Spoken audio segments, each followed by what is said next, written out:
Hey, it's Debbie, and I'm so excited today. I am just a little wired. I'm podcasting with my friend Brock Armstrong, coming on the show in a few minutes. And while we wait for him to come in, I just wanted to share that this is the 500th episode. I don't know how this has happened, but this is number 500 of my podcast. I do not have the 500 podcasts, including Fit, Fat, Fast, which we started with. So that's actually, this could be 600 if I put them all together. But if you've been following, let me know, for 10 years.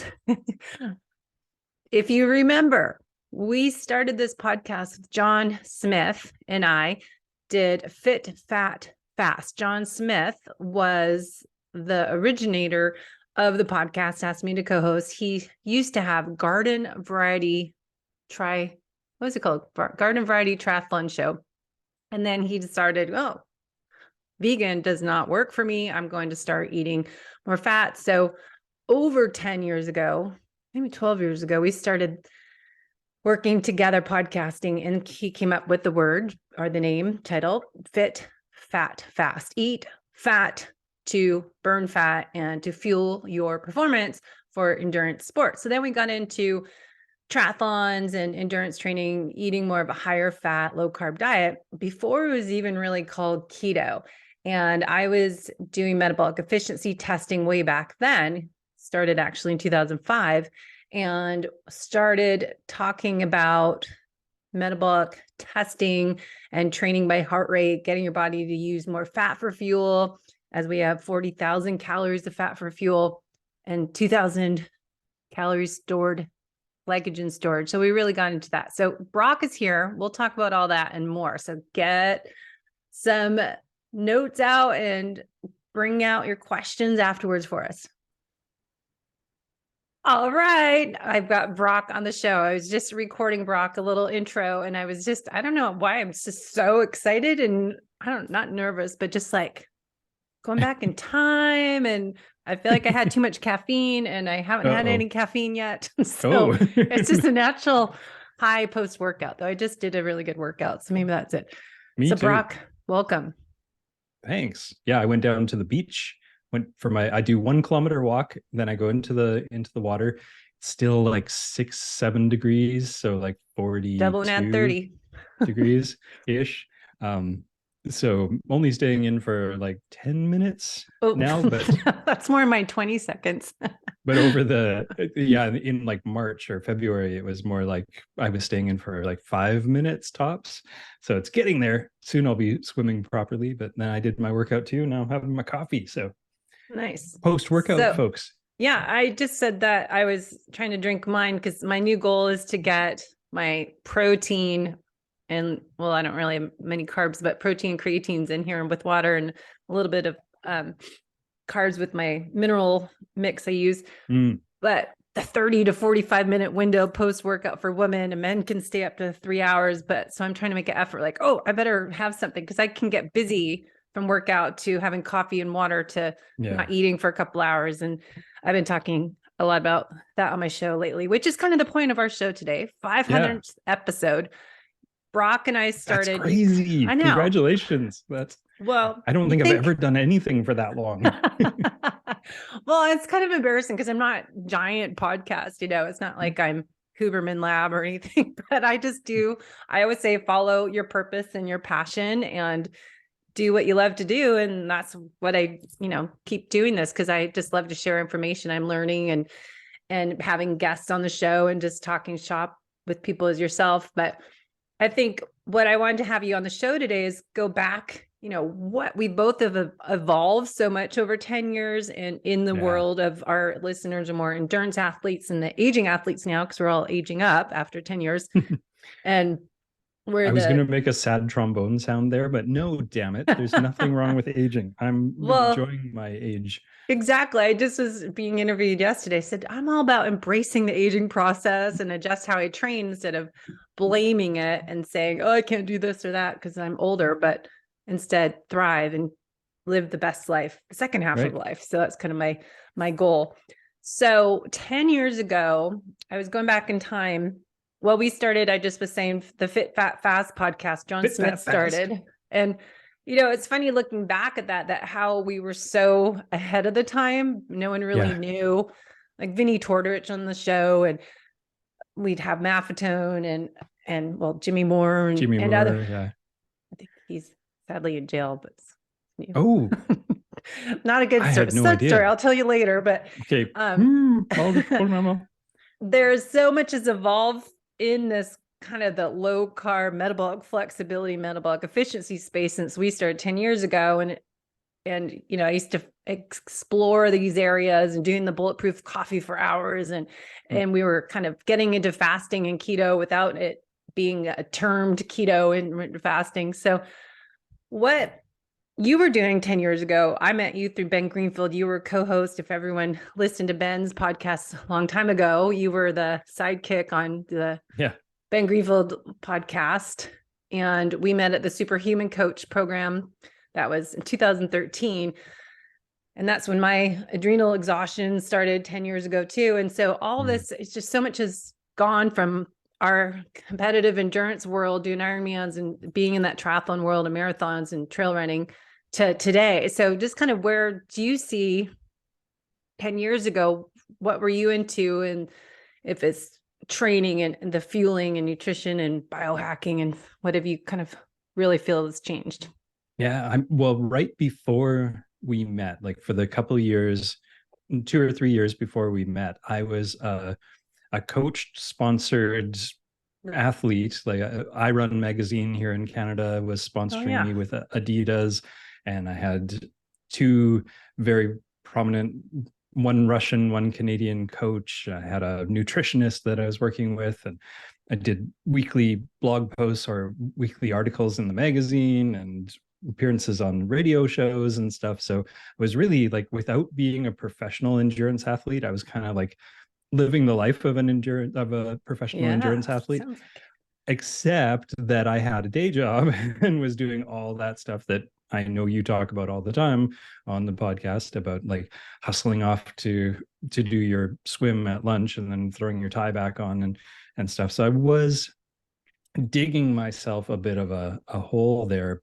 But luckily, I guess at that point, I was still young and resilient, and I did have enough support that I was able to take care of that. But I also was pounding the gels, and I was drinking all I bought tubs of Gatorade, not like just a little bit at a time, like tubs of it, because I was just going through it like crazy because I was super carb dependent. Like we were carb loading, we were drinking the Gatorade, eating the gels and stuff while we were out there. So really, when I met people like you and Ben Greenfield and Vinny and stuff, it was just like mind blowing. And I totally, like 100% bought into the hype of it all and went completely opposite direction.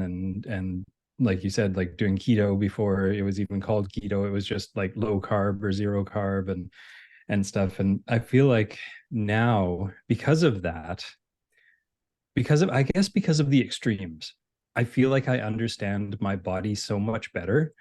Like I certainly don't think everybody needs to go through those periods of extreme to learn that, but it really was eye-opening to not only do the like super high carb versus super low carb versus like intermittent fasting versus eating every 30 minutes and stuff. I learned so much about how my body works.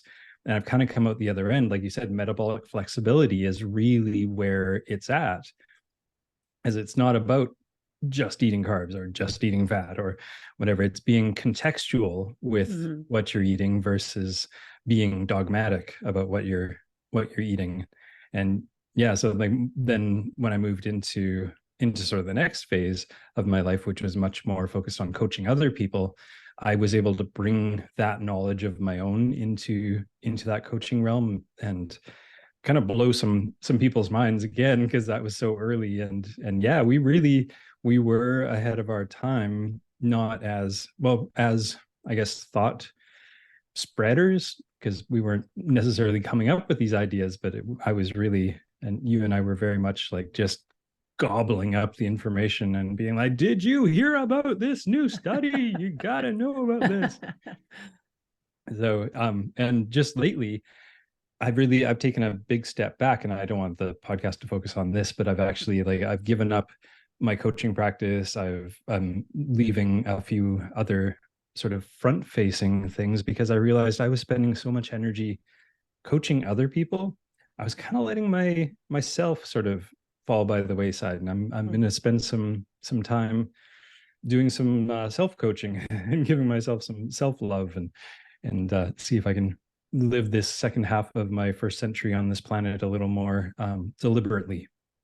That's awesome. I know I was interviewing Lat from HVMN yesterday. We had a podcast again together. It was same thing. I asked him, what do you do to take care of yourself? Because I think so many people in this space currently, I watch, nowadays with social media, we didn't have that commitment 10 years ago to those people that are running their own businesses, and it's nonstop at the conferences, and people are responding to things. And it's just like, I don't do it, and I can't keep up with it. And I've already went through my adrenal breakdown and burnout that I have chronic stress, but I just don't see how people can keep up with that and take care of themselves and practice what you preach. It's a challenge. So it's good for you. I'm very good at preaching it. I can preach the heck out of it, but when it comes to applying it to myself, I'm pretty good at it. I don't want to sell myself short. I'm pretty darn good at it, and I have taken good care of myself. But some recent health problems that cropped up about this time last year really sort of shook me into like, okay, no, it's really like it is time. I'm losing my vision. Basically, I've lost quite a bit of vision in my right eye and some in my left eye due to some inflammation in the retinal vascularity. Like it's retinal vasculitis is the term. Probably nothing I could specifically do about it, but as we know, inflammation is the root of an awful lot of problems. And even though all my blood tests come back saying my inflammation is fine, I have very low CRP, and everything else is very much in line, there are certainly some health lifestyle things that health style, the same way you use I just like to write that down. Yeah. Healthstyle.com, register it now. So there's definitely some things that I know and I've preached, and part of my morning routine that I was describing earlier about going down to the beach and going for a walk and going for a swim is definitely part of that self-care that I'm really focusing on now. Well, as you said, and I always say this is self-care, is self-love, loving yourself enough to make it a priority first, and taking care of yourself, because if we don't do that, I think then we continue to have health issues and whatever the opposite of health style the word would be. I heard myself actually saying to some people I was working with, some people I was coaching, saying like, you have to care about yourself more than I do. Like I can't do the work for you. You have to love yourself enough to do this. And I was like, oh man, like the pot calling the kettle black here. Like turn that back on yourself, man. Yeah. And I commend you on that, because I think, this is why part of my journey is, I know you moved to Vancouver Island after COVID, and I moved to North San Diego and look out to the hills of Elfin Forest and Lake Hodges and go to the beaches, 20, 30 minutes away. And so we changed our lives, and I had to do that. I found after the fact that, like, oh my gosh, I would never have changed my crazy lifestyle schedule unless I got out of it.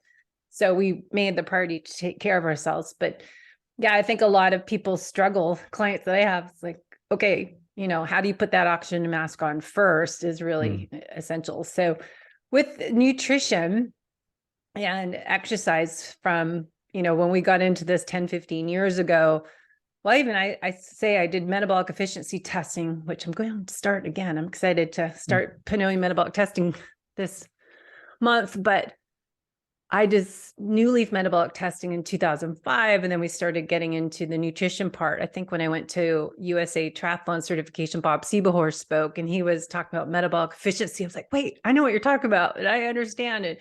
Why do we have all these gels and all this fuel? So then typical what all my clients are now is you hear something and what do? You do it to the extreme and really that's my client is myself, or those overachievers, and take something like, okay, I'm going to do that. And then I think we tend to do things a little bit too much. So what have you found with nutrition? This is, hour plus long conversation of the Yeah. last 10 years when we went from zero carb to eating just all fat and having, I was drinking bulletproof coffee, which is the, stick of butter pretty much, and my coffee and MCT oil. And that's all I would eat all day until I had a meal in the afternoon. And it's funny because now I'm getting people coming to me that do all this stuff now. I'm like, okay, learn from our experience that more is not better, less is more sometimes. So anyways, take it away what you found, because I know you work with Ben Greenfield coaching and you did all this stuff in the podcasting. Well, and then I actually went and worked and kind of lived with the bulletproof guy, with Dave Asprey. So I went really in drinking the fat water and eating the fat bars and stuff. And actually at one point when you were talking, I remembered I was working at a financial firm in Toronto, and I brought in a little Tupperware. My lunch was a little Tupperware with a big glob of coconut oil in it. It was just like this glob of coconut oil, and everybody in the office was looking at me going, what the hell? And of course it wasn't sustainable, and of course it wasn't a good idea. But again, just testing one extreme to the other. Just and seeing what actually does work. It makes me feel good. And surprise, I have arrived at a much more reasonable and sane and sustainable level of eating now. And what is that? It's more of the intuitive eating that's thing. What I Listening say. to your body is it's such a fraught term, like, because people are always like, well, my body tells me to eat chocolate all the time, chips, so like, what am I? And so it does take a lot of discipline and work towards being able to rely on your body and to eat intuitively and stuff. But I feel like I'm at that point now where, of course, I have splurges, and of course I eat the wrong thing sometimes, but it's a choice rather than feeling out of control. Like sometimes, like, you know what, this is totally worth it. I'm going to eat this and pay the price, whatever that price is, and I know I can rebound from it. But it is much more plant-based. Obviously, nobody seems to be, well, I shouldn't say nobody. There are definitely some people out there who are contesting the health benefits of eating more plants, but I think even the carnivore movement is slowly sort of going, well, and plants. But yeah, definitely focusing on more plants. I love living on Vancouver Island. We know a regenerative farmer. We get all our meat from him. We can go and visit the animals anytime. I would never eat meat if I saw the animals were. So I grew up on a farm, so we were butchering chickens when I was a kid. So Daisy I the know cow. that's where it comes from. We had Bobo became sausages just recently, so we were eating Bobo the other day. I would be a vegetarian if I had to do that. Just give me pescatarian. I get it. I totally get it. Okay, sorry. Go on. But just a much more natural and sustainable and sane diet, and am really able to listen to my body. Like this morning I was thinking, what are we gonna have for dinner, and my body just went, we haven't had fish in a while. So I'm like, all right, take a salmon out of the freezer, right on. And it's a good place to be, but it's definitely it's not the kind of advice you give to somebody who's like eating the sad diet and just like, eat intuitively, come on. It's not going to work for them. But after the years of work, it's working for me. How about you? No, it's funny. I went from, as we said, eating high fat and only fat, and for years, and then I got into fasting, and then I was doing fat and not eating and one meal a day, and just have this big old thing of grass-fed beef and fat all over it. And that's what I was doing. I think even before we moved, that's what I was doing. But I was working out, 2-3 times a day with training with clients and running and swimming, and I was barely eating. So then that's why I find I continue to talk on this podcast all the time about not fasting so long. And that what I've really learned recently is going from, switching to more of a keto type of low carb, high fat diet back in 2009, maybe, I think now I'm really last few years focusing on the protein and listening to all the research from Dr. Gabrielle Lyon and listening to what Dr. Stacy Sims says, and then putting it towards what everyone else is saying, and then putting it into my own program as an athlete. That, okay, give myself permission to, well, one, focus on getting that protein, but you can't do that one meal a day or even 2 meals a day. So I have to really figure out how am I going to get, say, 150 grams of protein a day, 30, 50 grams at once, and spread it out is always a hard thing because I find I'm not that hungry. And like I was just drinking some protein in my water and trying to really prioritize protein is where I'm at now, and getting, I think, that balance of fat and protein. And what's funny is now I'm giving myself permission again, is my word, but it's okay to have some fruit. It's so funny because I was like, oh, don't have fruit, it'll spike my blood sugar. It's and candy. it was giving me a headache. Yeah, it's sugar. All sugar is sugar. It doesn't matter if it's fruit or not. And I was just in Kona for a couple of weeks working. Nice new thing of this remote thing to live in Kona. But I had papaya and pineapple. And I never, I go to Kona all the time and over the years, and I would be so strict. I can't have any fruit because before it did impact my blood sugar. I think I'm healthier now because I'd get headaches in 5 seconds, literally, when I have fruit, but it was okay. And then I was having papaya at night, and I'd save it for kind of a dinner, have papaya, and TMI, but I put some yogurt. I never eat dairy, and I haven't had cottage cheese or any of that kind of stuff for years. And I'm like, I need something with this papaya. So I tried some full fat yogurt or Greek yogurt one night. And then I had something else, and I smelled like, what is this body odor coming out? And then we looked it up, and it was because I don't do, a lot of dairy. My body wasn't used to metabolizing that. And so it was really funny just having, different types of yogurt, if I get non-cow dairy yogurt, and to have with that papaya and macadamia nuts. And it's funny, what I've learned or became more aware of is that we need to be metabolically flexible and have fat as your primary engine and your fuel source, but be able to switch back to carbs when needed, when exercising, but also, have those carb refuel days, but from real food. But if you don't have those enzymes to break that food down. So I think that's what I had, this weird body odor for a few days. Like, what the heck? This is so embarrassing. Why do I stink? And the only thing I could figure out is because, I never have fruit, and I haven't had like a yogurt type like this for, 15 years.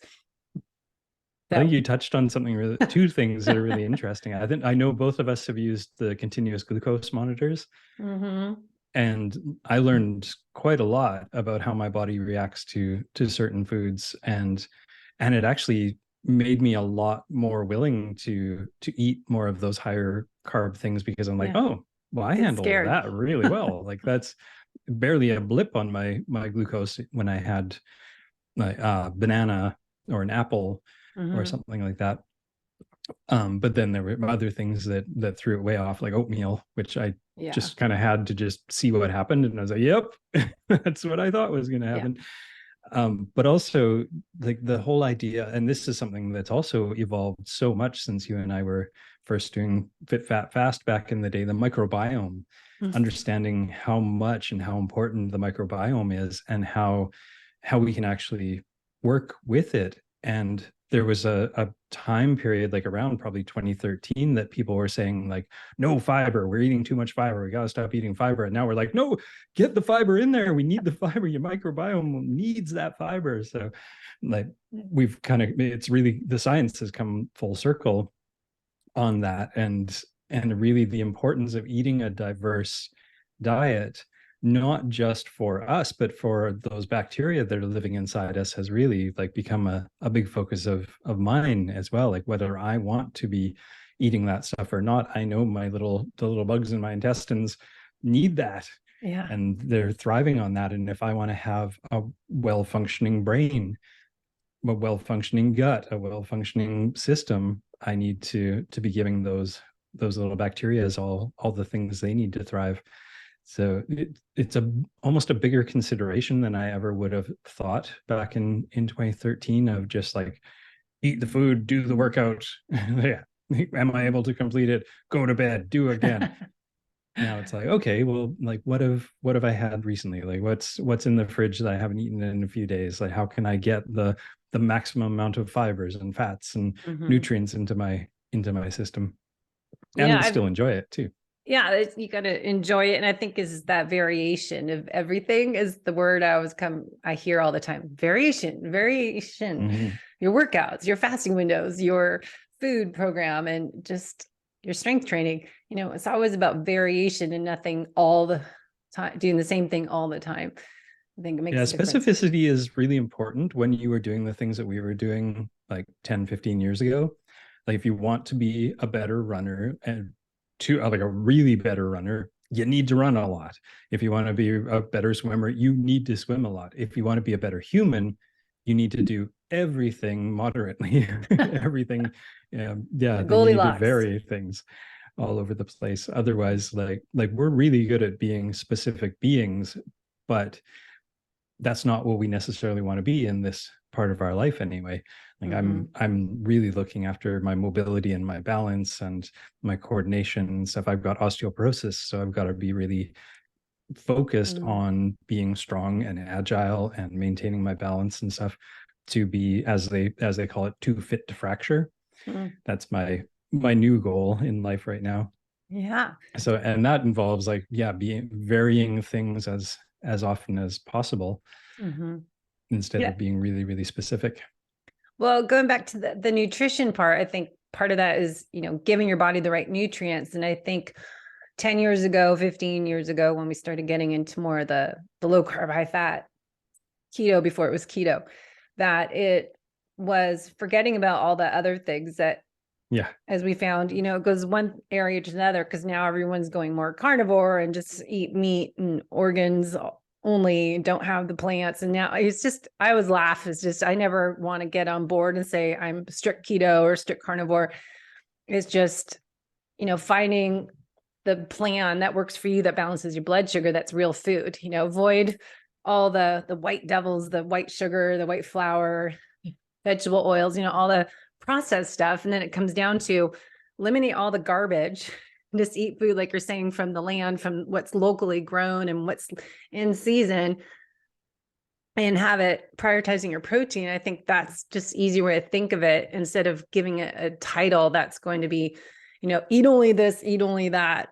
Just focus on that. And that might be good, like a carnivore reset for 30 days if you have gut issues or various reasons. But I think people that are just all or none, this is the only way to do it. I was questioning, is that really good for you? Yeah. To I was preach to listening everyone to to, do it. I heard Dr. Annette Bosworth Yeah. the other day was talking about the keto diet and things like that, almost as medicine. Like it was prescribed for a certain amount of time for a specific reason rather than a lifestyle that you're supposed to maintain for the rest of your life. It's like, okay, what we've learned about keto is it's really good for undoing this problem or for Mm-hmm. healing this problem. So for the next like 6 weeks, strict keto till whatever problem is overcome, and then you ease out of it and get into more of a sustainable meal or meal plan, and then maybe you cycle through it to maintain the gains that you made and Mm-hmm. stuff, which is so different than it was in 2011 or 2013, where it was like you're either vegan or you're vegetarian or you're keto or you're. Yeah. I Yeah. really like the fact that all the things that we've learned from these diets and lifestyles and stuff have been turned into remedies, because Mm-hmm. each one has a really great Yes. benefit of its own, but it's not necessarily something you need to do for the rest of your life. And your point of like getting rid of the garbage, like how many times have we seen like people say, I went vegan and I feel amazing, my skin is cleared up, and they're like, okay, so you're eating all this vegetable, what were you eating before? And they were Yeah. eating McDonald's and they were Yeah. eating like everything from Crap. a package and stuff. And it's like, okay, was it really the vegan diet, or was it like the fact that you got rid of all of that garbage? Mm-hmm. Probably a little bit of both, but mostly getting rid of the garbage. That is the real, can be, that focus alone can make such a huge difference. Well, that's why I always believe it comes down to, you just switch to eating a real food diet. You got rid of the crap diet Yeah. and got the real food diet. But going back to what Annette says, and I know her because we speak on the low carb cruise together, and Oh, hang cool. out all week, which has been a month I've from never now. met her, but she seems super cool. Yeah, we always end up Dr. Boz. Dr. Bob. She's super fun. And we all hang out. The low carb cruise is really fun because you hang out with people and they're just people. Like Eric Westman, I didn't realize was Dr. Eric Westman when I met him. I just Oh, thought, wow. yeah, he was just He's handing me. legendary. Yeah, I didn't know him when I first met him on the bus, and I was helping me with my luggage tag for the cruise ship. And I'm like, oh, that's who you are. Anyways, Dr. Boz is super fun, but she uses keto, as you're saying, as a good healing remedy, and it's a good protocol as carnivore is. And so when I'm working with my clients that they're trying to follow all these protocols and what Dr. Mindy's talking about and fasting like a girl, and they're trying to do this, which is appropriate. And I totally am a big believer and use these protocols. But if you are metabolically healthy and you're an athlete and you're actually, a lot of people have hyperadrenals or hypoadrenic issues that we have to kind of personalize a program for you, not just remember that the keto that you hear about, the 50 grams a day, isn't for the healthy athlete. And you need to personalize a little bit more because everyone's following these guidelines that they're getting for people that are sick, that have diseases, that are insulin resistant, that have inflammation in their body. And if you need to do that, it works for a lot of people, but you have to adjust your workout program and not train for that half Ironman or Ironman or marathon at the same time. Yeah. I remember I was following Tim Noakes back in like 2012 or 2013, and he had gone super low carb. He was eating 25 grams of carbs a day. And I was like, okay, well, if that's what Tim Noakes is doing, that's what I'm going to do. But like you said, like he wasn't necessarily training as hard as I was. He was training a bit, but he was pre-diabetic. So he was treating a condition that he really wanted to treat. He wasn't like saying like, this is the thing you need to, everyone needs to do what I'm doing. But I sort of took it as, okay, well, if Tim's doing it, then I'll do it. And felt like crap because I was training for an Ironman at the same time. And I didn't have blood sugar issues. I wasn't pre-diabetic. So there was no reason for me to go that extreme. But we did get, really bought into every aspect of it without realizing the nuance, I guess, that's really involved. And men versus women is what we really have gotten into the last few years, is that it isn't one size fits all, and it's very individualized, and break that even down with gender and age. Premenopausal, menopausal women, that it's going to be different even for them. So that reminds me also 2013 when we went to Kona at the same time for Ironman, and Ironman Canada, when Ben Greenfield did that whole year-long study of being in nutritional ketosis training for Ironman.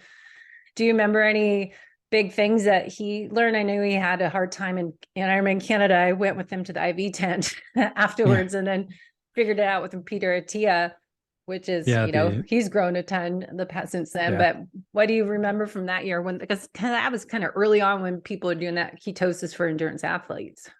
Well, he was definitely struggling with the minerals, like losing too many minerals and especially like sodium and potassium and stuff. I remember him crossing the finish line in Kona and, have like you sort of go through the little tunnel and stuff. And I met him at the other end of the tunnel and helped him over to the beach, and he just laid down on the beach, and immediately you could see the muscles cramp. Like I could actually see in his abs, he has no fat in his calves. You can see his anatomy, you can see his liver, you can see he's so lean, but you could just see all these muscles cramping, and he was just laying on the beach, like his eyes were popping out because he could barely move. He was in so much pain. And I basically hosed him down with like magnesium oil, and you could see the muscles sort of relax after that. But then he went to the medical tent and got an IV with some IV fluids and saline and stuff, and was much better. But that really highlighted for me the necessary or the need to increase those electrolytes and stuff when you are in such strict ketosis. But he also did the night before, he ate quite a bit of white rice. And I think there was a bit of, I don't know if I should be telling people this, but I feel like it's long enough ago. I think there was a lot of nerves involved doing something that extreme at that time. And he had done like successful Ironmans before using all the gels and things like that. So I think the night before there was a lot of questions in his mind. And as we know, racing is very much a mental sport. knowing or feeling that you're ready for this adventure and feeling positive about your training and feeling positive about your capability and stuff at the start line is so important. And I think getting to the start line with those kind of question marks in your head can really just completely ruin your day. So I think there was Especially definitely in a bit Kona. of that going on. Yeah. Yeah, you don't get to do that very often, so you don't want to mess it up. Yeah, well, I remember he was doing MCT oil in his water bottle on the fuel on his bike. Yeah, Maybe it was more turned into Ironman Canada, but it it got all tasted warm like and gross. gasoline. Yeah. After it was sitting out in the sun in Kona, he couldn't drink it anymore because he took a honk off of it. I think it was the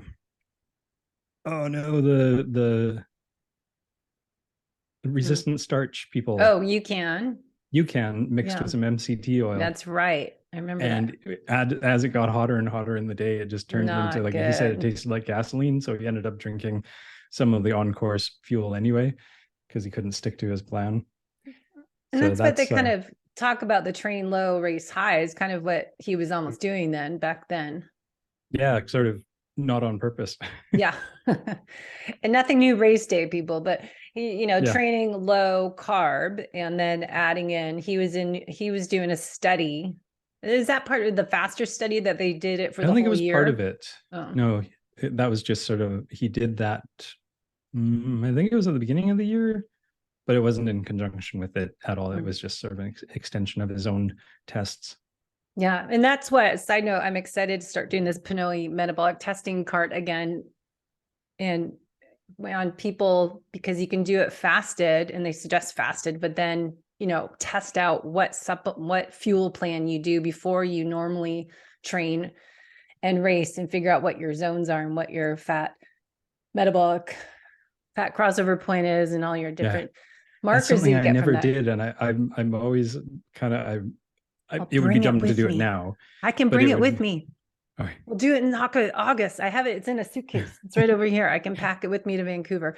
So it is fascinating to do. But nowadays I'm thinking, okay, let's test your glucose and your ketones while you're doing the test, and then do it fasted. And then if you typically eat or drink, let's do that and mimic what you would do on race day, and see where your zones are, and see how efficient you are burning fat, and where your metabolic crossover point is, where the carb usage goes up, and find out how many calories you're burning from each heart rate zone. But I think back 10 years ago, we didn't know as much as we know now about adding in some strategic carbohydrates. After, I know S-Fuels, Dr. Dan Plews talks about race day morning not having carbs until you start to exercise. So in a triathlon, wait till you get on the bike, then you have maximum 60 grams of carbs per hour. If it's 20 grams every 20 minutes, you space it out. But that's what he talks about. And that's what S-Fuels is working with. I think Dan Plews is part investor at S-Fuels, but they work together and figure out, okay, test on the treadmills in the science lab, and then figure out what fuel works for that. But it is not zero carbs when you're racing at higher heart rates versus your low heart rate where you're burning primarily fat. So that makes total sense with what I saw on my glucose monitor, because I'd finished dinner at, say, 7:00 the night before. Usually I work out first thing in the morning. So it was 8:00 in the morning, hadn't eaten anything since 7, only had black coffee. And 10 minutes into my workout, I'd have a blood sugar spike. And it's well, where the heck did that come from? And your body is just going, hey, he's trying to do something, get some of that glycogen out of the muscles, out of the liver, out of the bones, and get it circulating, because we need this stuff. So then delaying the actual exogenous carbohydrates, actually taking some on board a little bit longer, means that you're getting kind of the best benefit out of it. So your body's using its own stored carbohydrates. And then when that's about starting to run out, start adding in some. So you just sort of get that seamless trickle, nice little change. That seems really smart. Well, it's that GLUT4 transporter, which we never heard about 10 years ago. Another thing that is, it's, I always think of it, it doesn't get activated until you start moving. So it's once you start your engine of your car, your body, then those sources of glucose will be shuttled into the muscles that you're using, but it doesn't happen until you start to exercise. Yeah. And so And don't it's want to to do the it. very specific muscles too. And we certainly didn't know, we only knew that like 2 years ago, I think was when that information started to come out, that it's like, it's very muscle specific. The ones that are being used are getting the stuff, and the fatigue is also very muscle specific. Interesting stuff, but it's really so easy to get caught up in the minutia. Yeah. And most of us don't need to worry about that. We really don't, especially now in this phase of my life. And I'm not going to speak for everybody who's 51, but I'm definitely at a point where I'm still really interested in finding that stuff out, and it's really fascinating and all that. But I'm not really worried about I want to be high performance in how I interact with the world, but not necessarily being able to run in a straight line is like the fastest I ever have in my life, or something. I want to be able to swim in the bay for enjoyment, but I'm not racing anybody. I want to be able to go on a long bike ride because it's really fun, but I'm not going to be in a hurry. Sometimes I'm in a hurry because it's fun, or I'm late for a meeting, but it's not because I'm like racing anymore. So it's, as much as it is really fun and interesting, fascinating to learn more about the human body, I think a phrase that came up in my podcast before I ended it, that came up time and time again when I was talking to all kinds of experts, that just said, you know what, like you can get caught up in all this stuff. You can look at all the studies, you can find the perfect workout and stuff. But when it comes right down to it, just do something. Yes. Something is better than nothing. Just do something. Yeah, I think that's, to talk about what has changed over exercise the past 10 years is a good conversation, because the way we trained, I was doing the low heart rate Maffetone training back in 2000, when I think I started doing Ironmans 2001, and working with Mark Allen 2003 on the elite team. And so we were doing the heart rate training. And even before that, I'm really dating myself, but Sally Edwards created heart rate monitor trainings, heart zone training back, oh my gosh, this 1995. I'm really old. But when so early we're on, the same age. Don't say that. I got really into heart rate training long time ago. And that's why I get excited to do metabolic testing, because it's just something that excites me. But it is like training in those zones, as everyone's talking nowadays. And I was just doing a podcast on my show about this, zone 2. And I don't know if Peter Attia started everyone talking about zone 2 instead of, we used to always in our world, MAF training, max aerobic function heart rate, or Maffetone, we used to call it before that. Phil Maffetone's 180 minus your age. Work on building that aerobic threshold. Don't go over that, because you're going to stop burning fat. You want to get faster and faster. And if you're not getting faster, then start doing speed workout, and you can do a monthly test. Now, that was back then. And I think I still do that, but I'm finding as an aging athlete, we have to add in what I have on my little slides here, zone 4 or 5 workouts more so. And I've been talking a lot about those, the 20, 30 second all out, bust your butt, short, high intensity interval training, which I find another topic is super challenging to do, because I don't know how to go hard and I don't have the power. And so I'm working on that. So anyways, what are your thoughts of how an endurance athlete should train from 10 years ago to today? Have you seen any changes or things that are big ahas, or things that we should keep doing? I think it's never really changed. Like there's a great not a study, but there was a great article written about the 1967 Olympic, I think it was the 800 meter race, and they looked at like the top 10 finishers or something and how they trained, and how every single one of them had a different training philosophy. And they all finished within seconds or milliseconds of it, like tenths of a second of each other. But like some of them were training in really low heart rates, or not heart rates at that point, but really like doing a lot of high volume. Some of them were doing really low volume but high intensity and stuff. And I honestly don't think anything has changed. We just understand why it works.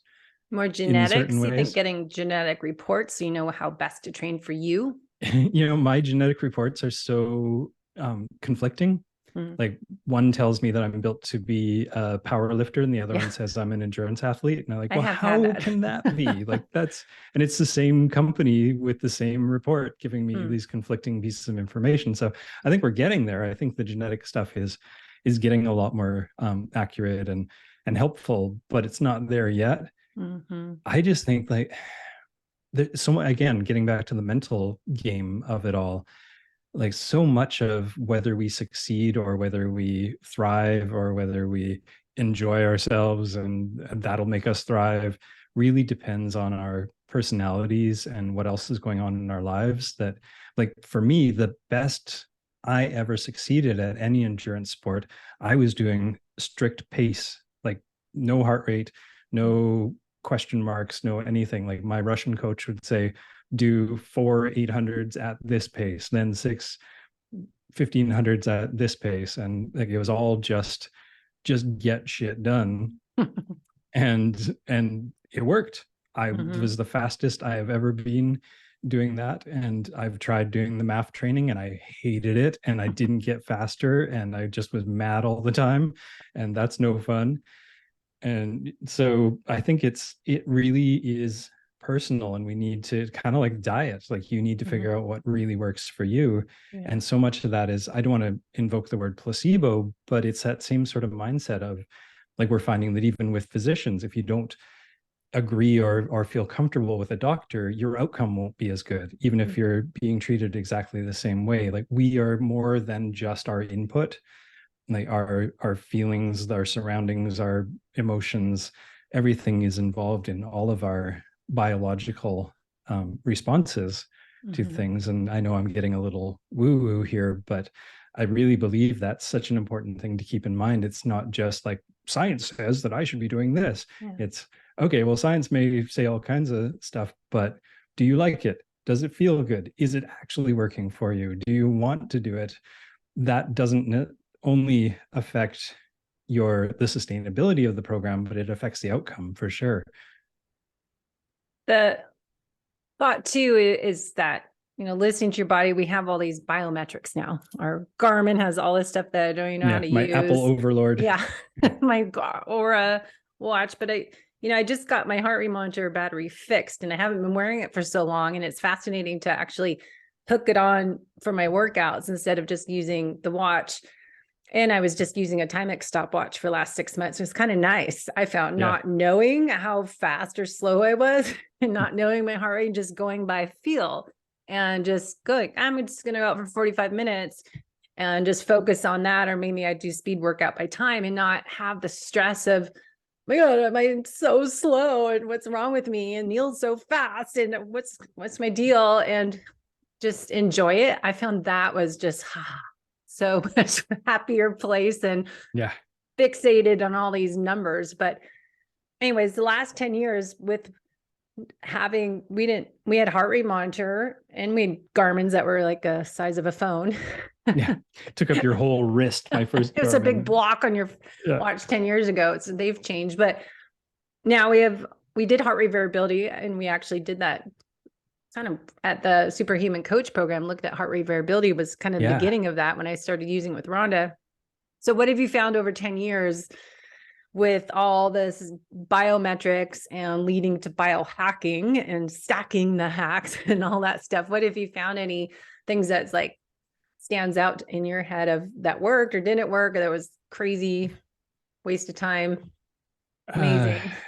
I don't think any of it was a waste of time because I always learned something, and whether it was the inverse of what I was supposed to learn or the inverse of what was supposed to happen or not, giving everything a try. And I tried everything, like going to Dave Asprey's house twice a month for a week at a time.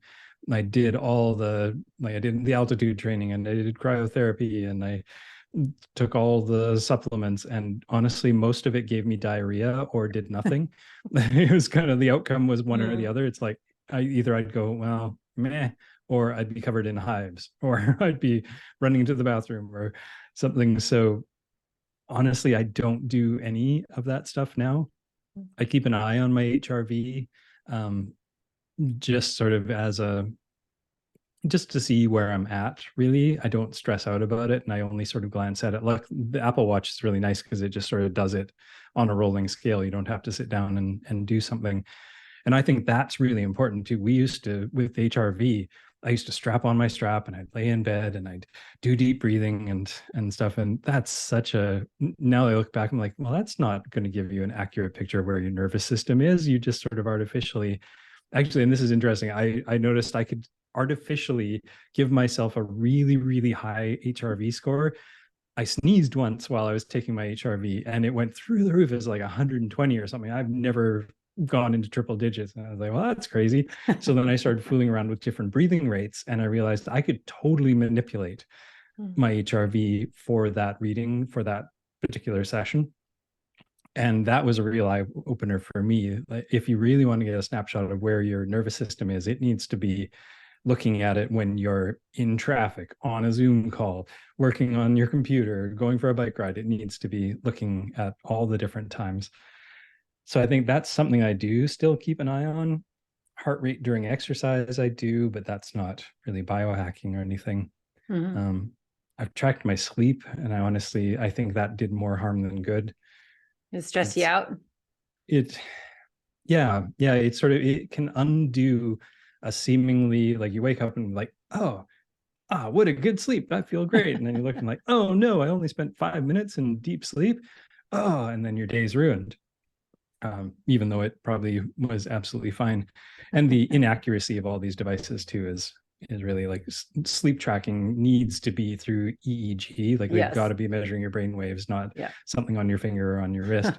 So there's a lot of stuff that's fun, but honestly, I don't really do much. Do you? Are you still doing some stuff? Well, as I just said, I just started 2 days ago wearing my heart rate strap, and I would like to get back into HRV testing once in a while, but I always have the good intentions. But as you said, it's difficult to do the chest strap in the morning and lie there for 5 minutes and do the test, because when I get up, somehow Neil can play brain games on his phone and lay in bed for 10 minutes. I got to get up or else I'm rolling over back to sleep. So I get up and I start, making the French press coffee.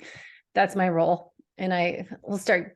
So to sit back down, get a strap on it, I just don't do it. So I just kind of look at my HRV for my Oura Ring score each day, but it's more, I've been getting into how to get more deep sleep. And it helps me look at, if I'm taking glycine, for example, last night, I actually took it 2 times earlier because I thought, it's on the counter, I should take it now. Then I didn't really, like, did I take that or not? I took it twice, I realized. And my deep sleep was 33% today. So it's more, even it might be not 100% accurate, but just give me kind of some information, biofeedback of what supplements or kind of sleep stacks and habits that I do. Because we have our sunlight and sauna, and we've been doing this 15-minute kind of yin yoga stretching at night with the fireplace on. And what works and what doesn't work for my sleep. So I'm always trying to experiment with that, but not making it when stressful. When you're doing something like that, it's working. Like, you can feel it in the moment. Like, well, and just doing it in the moment, like while you're doing it, it feels so good, and you can feel yourself relaxing and shaking off the day. We don't need devices to tell us anything about that. No, I have a whole wind down routine too and I don't need some sort of measurement or need to see what my deep sleep is or anything. It's like, you feel this calm. feels good while I'm doing it. I'm going to keep doing it. That good old dopamine, where it reminds you, like, this feels good, do more of this. Like we've got all of this stuff built in. We just have to tune into it.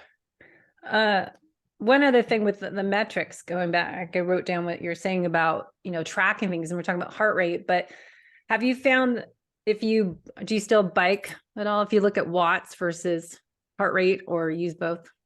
It's something I've been playing with lately. It's like, okay, if people just train by watts, how do you know what heart rate? Should you improve your watts by focusing on heart rate and have a workout, say I'm going to do 110 heart rate, 120, 130, 140 heart rate, and see what watts are at that point, versus looking at, I'm doing 150 watts, 175, 200. Yeah. No. I'm thinking back to the people I coached, and honestly, it was mostly to do with who had a watt meter, Mm. because most people don't. Yeah. No, I just So do it's the really hard spin bike to, lately, the Stages bike that I'm like, yeah. oh, I'm going to just experiment. Which should I go by watts or should I go by heart rate or just look at where each one is? Yeah, that's for myself when I have my bike on the trainer and I'm using like Zwift, which gives you like the watts and the heart rate right next to each Mm. other. I like to see how they line up. But Hmm. again, since I'm not training for anything, it's more like, okay, how low can I get my heart rate without having really lame watts is sort of the Yeah. game I play. But in terms of coaching people, I only had maybe two endurance athletes that actually had a way to monitor their watts.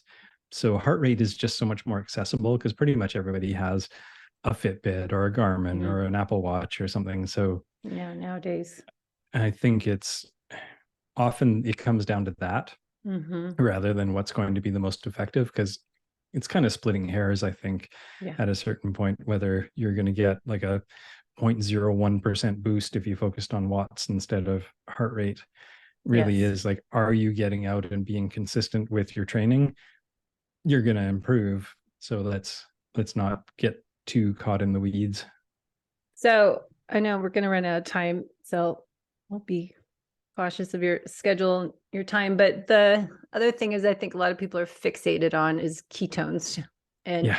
while they're training, I want to stay in nutritional ketosis. And what have you found since we got into people being in nutritional ketosis? Because again, 10 years ago, we didn't know that really. Just as, eat low carb, train to burn fat, and eat fat to burn fat, train a certain way. So you're burning more fat at the lower heart rates. So anything on that, I just find that it's just everyone's like, oh, I'm doing this long bike ride. How do I stay in ketosis? I'm like, well, does it matter? Yeah, it Don't doesn't you want to matter. burn fat? Yeah, like What's the point? you don't get a medal for crossing the finish line still in ketosis. There's no, Mm-hmm. that's not the goal here. I think again, just drawing on Annette Bosworth, on Dr. Boz, she was talking about how we've really, and this was at KetoCon. Did you attend KetoCon? You went to KetoCon? I didn't know. Oh, I I was just gonna say I always go, and I didn't go this year. No, I did not.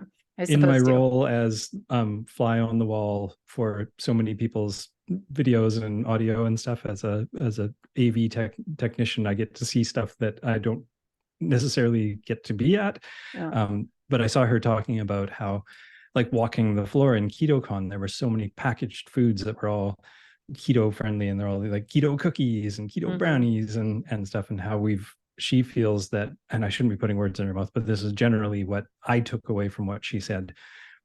Whether she said it or not, this was my takeaway, was that we've overcomplicated ketosis. We've overcomplicated to the point where we need to be eating specific Keto things foods. from packaged. Yeah, we need to be eating these keto foods. And she's like, what about just fasting? Like, Yeah, just that's what I was don't just eat. saying. And yeah, Why like do we need keto foods? we make our own ketones Yeah. in the absence of other stuff. So just do some fasting and simplify this idea if you really have a goal for being in ketosis, for, like we were saying, like for a really particular medical condition or something you want to be undoing, or cycling through it seems to be really beneficial for many people to go into ketosis every once in a while. But it doesn't involve needing all of these supplements and rigid schemes. Just fast a little bit. Mm-hmm.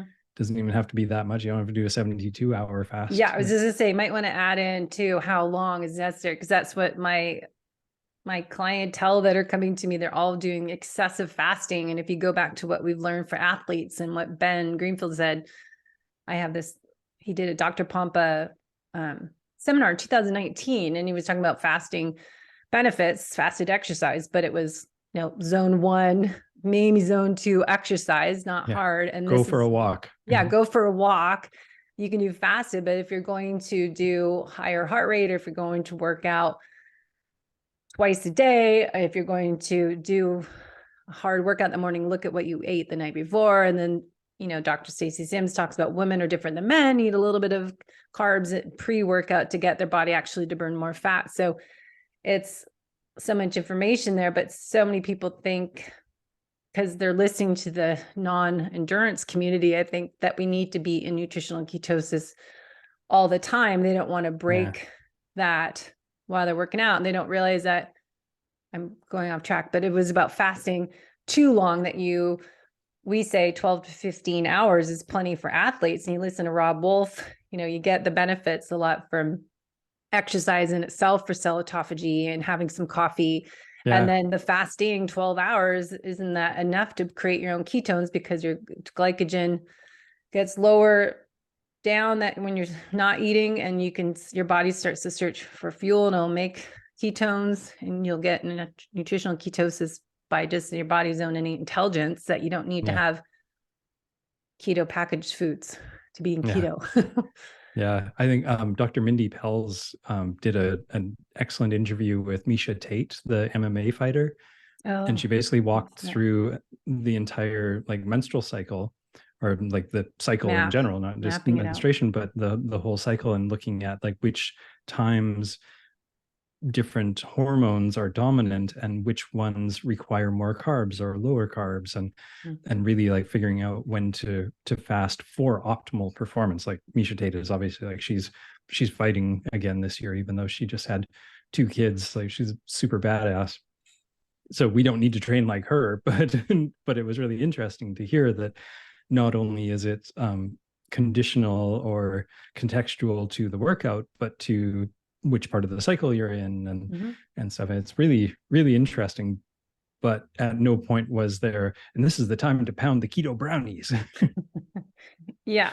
So a couple of things there. I've had Dr. Mindy on the show about 3 times, and we've talked all about that for athletes. And I was on her show when it first started, and that the information is, as we said, for metabolically challenged people, and we have to tweak it. Her mapping the fasting cycle for women and mapping out your best times to exercise and non-keto days around ovulation, late luteal phase, and not being in keto then, and when to fit in a longer fast is what I keep telling my athletes. Like, okay, that means when you're doing a rest day, not trying to do your long run on that day. But yeah, really personalizing it is what I find I end up doing more now, is coaching people, taking all that information. Let's create your program based on your lifestyle, your stressors, your functional lab test, even blood chemistry panel. Look at your current nutrition program and mapping out your week and month and even cycle, and then matching your nutrition and your exercise together. Because a lot of people are not fueling at all now, because we've heard this information like, oh, I'm not going to eat anything. And I did the same thing. Talk about over the past 10 years, how much I've experimented to change, like, okay, not eating, and then, not eating till I get home and it's 2:00 in the afternoon. And really now I'm focused on, okay, I need to get leaner. I don't like having flabby arms. I want to have muscle tone, and I have to do a little bit more prep, having my essential aminos before and then afterwards. And now we hear about creatine and getting that protein in that window and all this stuff that you have to actually eat something or take some nutritional therapy benefits there. But anyways, but most of us don't have to, is the thing. Like most of us aren't training that hard or needing to have that extra 0.01% boost in muscle gain or endurance or speed or whatever. It's what's your why, your focus right? is. Exactly. Yeah. Most of us, especially, and people in our age category, and especially people who aren't racing or aren't racing seriously, I guess, or competitively anymore, there's so much more wiggle room. And that's, I think, my biggest takeaway from the last 10 years and 500 episodes and stuff is that the more I learn, the more I realize we don't know. I heard a scientist the other day say we only know 1% of 1% of what is possible to know. And he's talking about like science in general, just the fact that the universe and the earth and the oceans and stuff are largely unexplored, and even our own bodies, we don't know how the brain works. We don't even know why the brain works. So we really only know like 1% of 1% of what is possible to know. And remembering that, while still using the things that we do know and that we're learning to make some educated guesses, and like you said, exactly, like tracking the cycle and tracking your daily routine and tracking how these foods work and watching the other things to learn how your personal universe, so you can know 1% of 1% of what your body needs, I think is the thing that I've learned the most, is not to be dependent or a slave to any diet, any workout program, any protocol. Really, like, be open to whatever is working, whatever might be possible. Don't ever go, well, that's not possible. Like, you can't do that. That can't be the right way to go, unless, of course, it's, well, actually, I guess I was going to say unless it's eating McDonald's, but then Usain Bolt eats freaking chicken McNuggets before he sets world records. So maybe there's a room for that even. But it's yeah, no, I think even he wouldn't say that's a good idea. So I know we got to wrap up, but the one thing I wrote down here too, what you said about the keto foods at conferences in the market, I have a struggle that they're certified keto. And if they're not, they can't be certified if they're with coconut sugar or maple syrup, or I don't know what's another good, natural sugar, organic cane sugar. They are certified keto. Their sugars that they have on the list to make them be able to be certified keto are stevia and monk fruit and erythritol. So I don't do well with stevia, even if it was naturally originally from a leaf, but I find that I'm experimenting with, okay, let's switch from, not that those aren't real, but I think they get overly processed. They're not the same as they used to be when they first started being a source, because now they're mass produced and we don't really know what's in them maybe anymore. I don't know, but it's just not, the certified keto doesn't actually mean real food. Just what I want to say. Recently, erythritol and xylitol was shown to cause blood clots. Yeah, but you can go into that. So the study was kind of bogus too. If you look at the study, a lot of people were like, who is that done on and how long? Yeah, it wasn't bogus, but I think it definitely, it's one of those ones that concludes with more studies are necessary. But it also just sort of highlights the fact that just because something's keto doesn't mean it's good for you in all realms. Like there could be some big problems. Like we thought aspartame was a godsend in the 80s too. And now we're just rethinking that too. Yeah. So I always go to the natural product show as the Expo West in Anaheim. It's natural foods coming out, what's out new in the market. So I look at, and that study just came out, and everyone, I'd walk by the booth like, and we don't have erythritol. It's like, do you even know what that was about? They just were claiming that, and everyone has ashwagandha and everything, by the way. It's a new thing. But okay. And then lastly, just, we're not training for things. I'm training for life, but I think a lot of people, is a whole nother podcast to do, is what you're training for. A lot of people, as I used to do, is, okay, I do an Ironman, and then I'm doing, world championship Ironman. But in between that, I need to do a half Ironman and some Olympic distance races. Then off season, I still want to stay in shape. So I'm going to do a marathon, and I want trail running. So I do 50K runs, and then you're racing all the time. Yeah. And now it's just, training for enjoyment, but I still swim, bike, run, and lift weights. But do you feel that, another show, because we keep talking and I know we need to get to work, but is there a purpose to keep racing as you get older, or to have a plan and a purpose to your workouts? Or do you find it just enjoyable to just go by what you feel like and keep fit and healthy, and that self-care, self-love, as we started beginning of the show on? I think it's definitely possible to do both. And for me, instead of looking at what my race schedule is or my race season looks like, it's looking at, okay, what am I likely to do? I'm definitely going to do some paddle boarding.